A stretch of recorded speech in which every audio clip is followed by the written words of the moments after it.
Oh, hello. Do you want to hear a story? Well, okay then. Once upon a time, in an off sales or liquor store near you, stood a dusty, old, non age stated whiskey.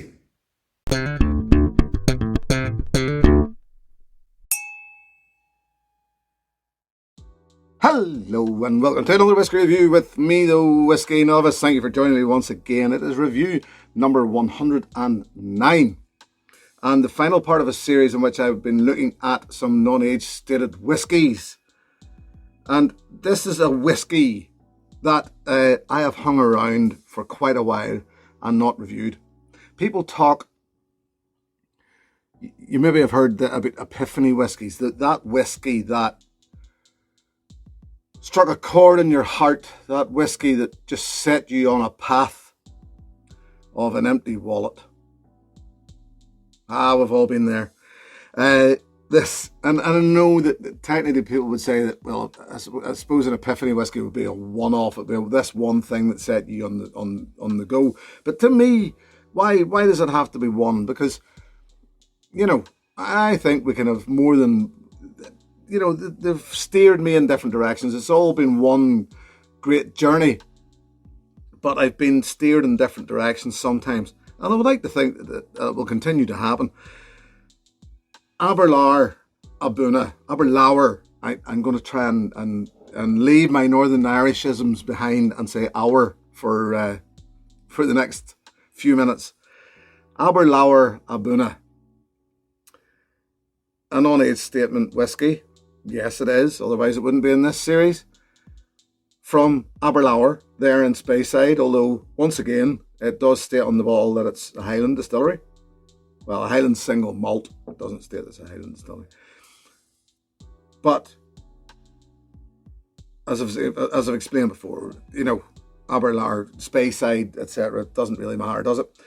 This one, the batch 63, I have been nursing this bottle because I'm saying about this one being an epiphany whiskey, not just this whiskey, but this bottle. I've been nursing this one for a long time. And it just was that first bottle of A'bunadh I bought. And I would only go back to it every now and again. And I hadn't been back to it for ages when I did my tasting notes.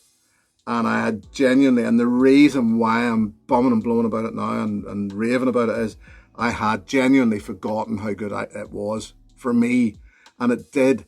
When I went back to it to do my tasting notes, it genuinely felt like the first time I tasted it. It was right back at that moment where it just was this rush of sherry that I'd never had anything so good up until that point. So, why? Why then? Right, batch 63, bottled at 61%.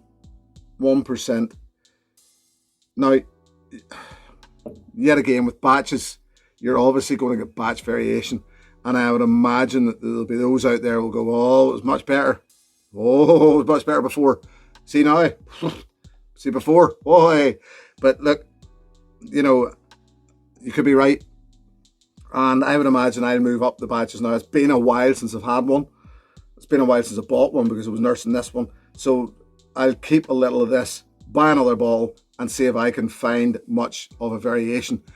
Buying another bottle is the thing, I think, with a lot of us. This comes in at, and it's a big swing. This can be 70 to 90 pounds.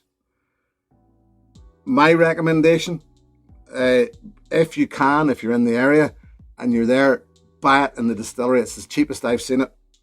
I think it was around the £65 mark.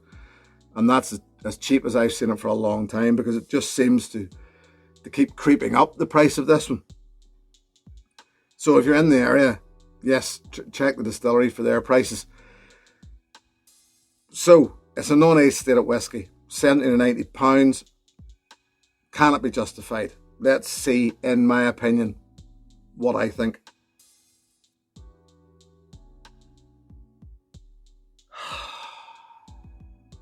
Now, it's full, it's fruity, it's all that fruit cake stuff, all the, and I know I use that a lot whenever I'm talking about sherried whiskies, but to me, this one still, for me, is the king of them all. It is the daddy of them all for that just big. I said that whenever I talked about the Glenfarclas 105, I talked about it being too concentrated, but when I say about concentrated here, it just concentrates all that flavour into one place. And even when nosing it, my mouth starts to water. And it's just all that dried fruit and fruit cake, oak, toffee, milk chocolate, orange. There's even a light whiff of dunnage. This is young, but there's that whiff of dunnage, so maybe a young whiskey, but the oak maybe is starting to mould it in such a way. There's even a meatiness hanging around. Like, maybe this is why I like it so much, like pork sausages cooking. One of my favourites. Do like just good old fashioned pork sausages. Oh, lovely. And did I say oak? Because the oak is definitely hanging around. Yeah.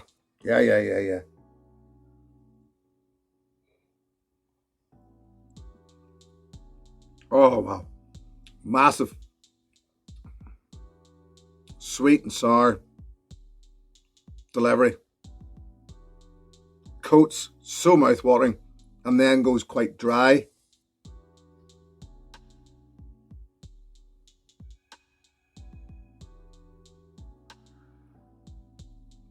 It's almost bourbon-like with the depth of that oak. And as a liker of bourbon, I wouldn't say a lover of bourbon, as someone who likes bourbon, this sits very well for me then. And there is definitely, it's something that I didn't notice until I went back to do my tasting notes for it this time, that there is an almost oaky bourbon feel about it.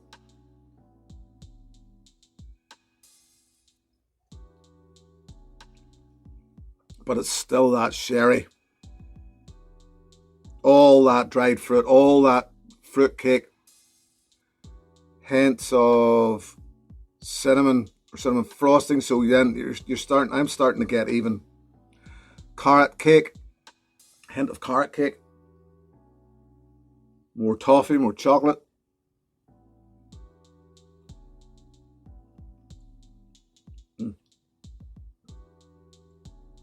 There are light hints of acetone or nail varnish remover just around the edges.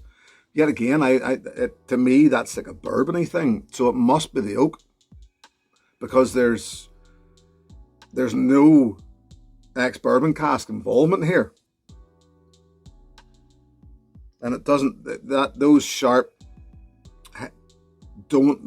notes don't ruin the experience in any way, shape, or form.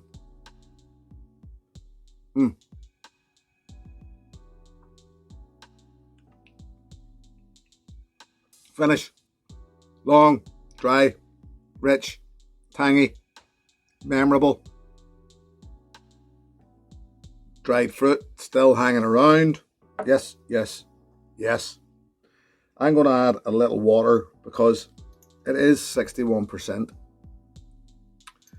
It can cope.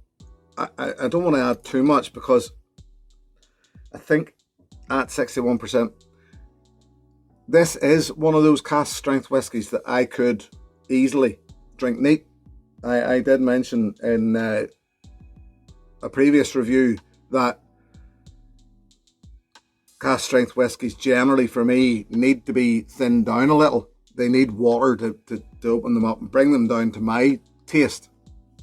This one I could, but it's a visiting whiskey in that I'll only visit it once in a while. I couldn't sit and sip this for a night. I couldn't sip it. If I sipped it week on week, I would grow bored of it, I imagine. But just to go back to it every now and again. It reminds me how good it is. Oh, it just releases more of that water. The orange becomes intense. Well, not intense, but certainly more prominent. The oak is there. That savoury notes tend to turn down. The oak comes up, the orange comes up. Slight varnishy hint, but yet again, not off-putting for me in any way.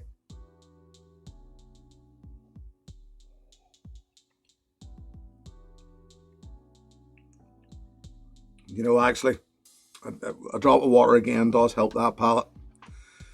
It takes a bit of the kick out of it. It is 61%, remember. So it needs that to come down every now and again, just to bring the enjoyment back into it.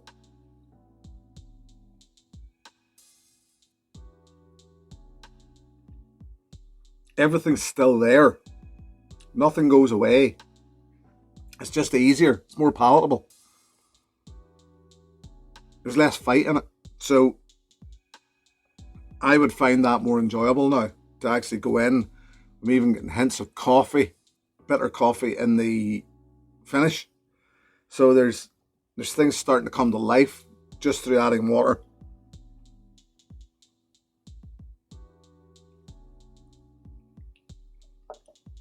So yeah, yeah, definitely.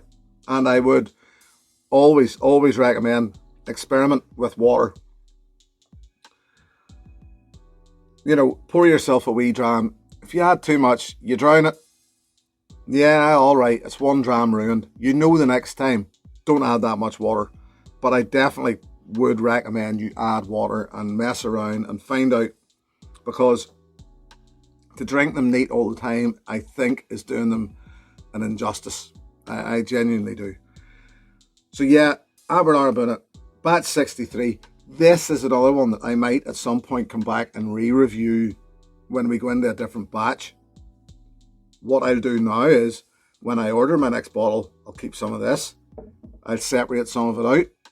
And you never know when it does come, if it does come to that re-review, this might still be hanging around and we will do that comparison there and then. Until then, yes, very much yes. Yes, so you like this. You've had yourself an Aberlour A'bunadh and you've thought to yourself, I do like that, but it's a tad too expensive. I could definitely see where you're coming from there. So what I'm going to recommend to you is this, the Arran Sherry Cask, bottled at 55.8%. Also get in there at cask strength. You know, yet again, non-chill filtered, natural colour, beautiful colour on that. So this you'll pick up for, whereas this ranges 70 to 90 steep, you get this for like 50 to 60. So a good price. Yet again, to me, that is actually the right price for non-aged static cask strength whiskies. 50 to 60 pounds. It's still expensive. And if you can get them less than that, happy days, but no more than 50 to 60 pounds for non-aged stated, even cask strength whiskies, because they're young. Let's face it. The reason why there's no age statement on it is because in most cases they're young and the distillery doesn't want to put an age on it. That's why. This is a very, very good whiskey for 50 to 60 pounds. As I say, you might even pick it up cheaper than that. And if you do, I would recommend this whiskey anyway. So, yes, if you like Aberlour A'bunadh, my recommendation to you is the Arran Sherry Cask. There you have it. I would easily say that this is an epiphany whiskey for me. It's easily a whiskey that I would recommend to all of you.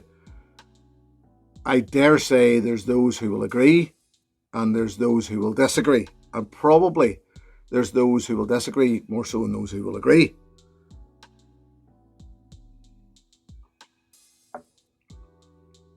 Because as much as it's a sherry bomb, as much as, I mean, for me to say this one's the daddy of them all, where sherried whiskies are concerned, and I mean, yet again, I haven't tried them all yet, so, you know, there are those that will probably disagree with me there, but just for me, to my taste, my personal opinion, this is a damned good, non-age stated, sherried whiskey. There, I can't really say much more than that.